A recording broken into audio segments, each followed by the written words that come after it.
Assalamualaikum dan hai semua. Saya Cikgu Balkis. Hari ini kita akan belajar mengenai kerjaya abad ke-21 iaitu Content Creator. Antara isi kandungan yang akan kita belajar pada hari ini ialah definisi Content Creator, kelayakan untuk menjadi seorang Content Creator, kriteria yang perlu ada untuk menjadi seorang Content Creator yang berjaya, anggaran pendapatan seorang content creator dan yang terakhir ialah contoh content creator yang berjaya. Jom kita lihat definisi content creator.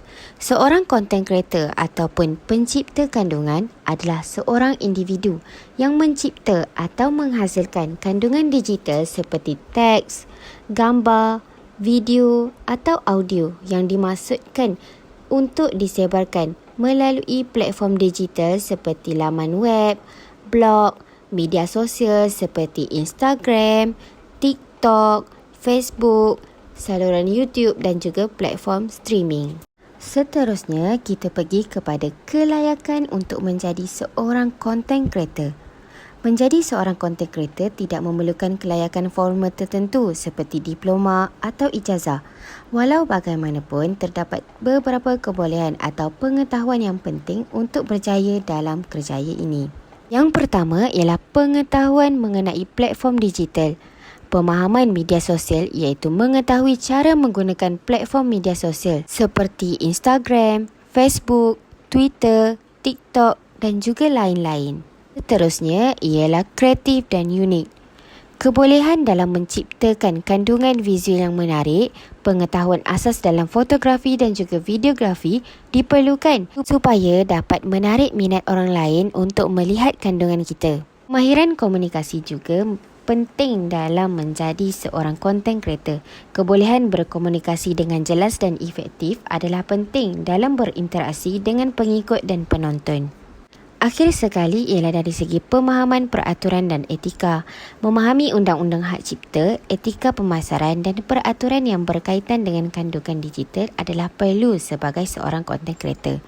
Walaupun kelayakan formal tidak diperlukan, pembelajaran berterusan dalam bidang keahlian kreatif dan digital sangat dialu-alukan.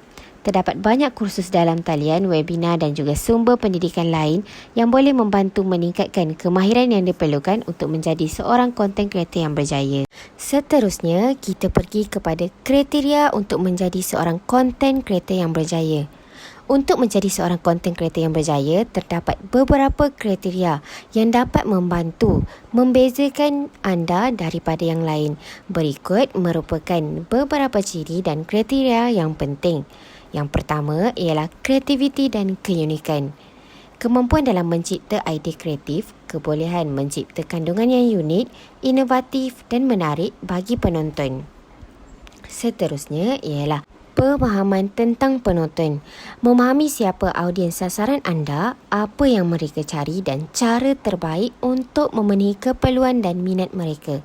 Seterusnya ialah konsistensi, di mana konsistensi dalam menyediakan kandungan baru secara teratur sama ada harian, mingguan atau bulanan.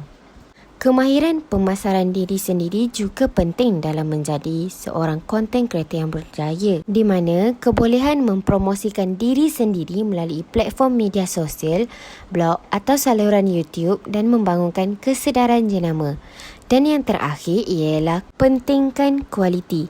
Menekankan kualiti dalam setiap kandungan yang dihasilkan sama ada dari segi penulisan, penggambaran dan juga penyuntingan. Seterusnya ialah anggaran pendapatan seorang content creator. Pendapatan seorang content creator adalah sangat berbeza bergantung kepada pelbagai faktor seperti saiz atau kesetiaan audiens, jenis platform media sosial, jenis kandungan yang dihasilkan, kerjasama dengan jenama serta keupayaan untuk menyunting kandungan secara kreatif. Pendapatan seorang content creator sangat bervariasi bergantung kepada banyak faktor dan setiap kerjasama dengan jenama boleh membawa keuntungan yang berbeza. Selain itu, content creator juga boleh mendapat pendapatan dari pelbagai sumber seperti penjualan produk, langganan, sumber penggemar melalui platform Patreon dan juga banyak lagi. Kreativiti dalam menguruskan pelbagai sumber pendapatan adalah kunci kepada kejayaan dalam kerjaya sebagai seorang content creator. Yang terakhir ialah contoh content creator yang berjaya. Antara content creator yang berjaya di Malaysia ialah Khairul Amin. Nama sebenar Khairul Amin ialah Khairul Amin bin Kamaruzaman yang berumur 31 tahun. Beliau merupakan anak jati Kelantan. Beliau bergiat sebagai selebriti masakan media sosial yang mula menghasilkan video resepi sejak tahun 2016. Beliau mempunyai followers seramai 3.8 juta di Instagram, 3.8 juta di TikTok dan juga 1.4 juta di Twitter.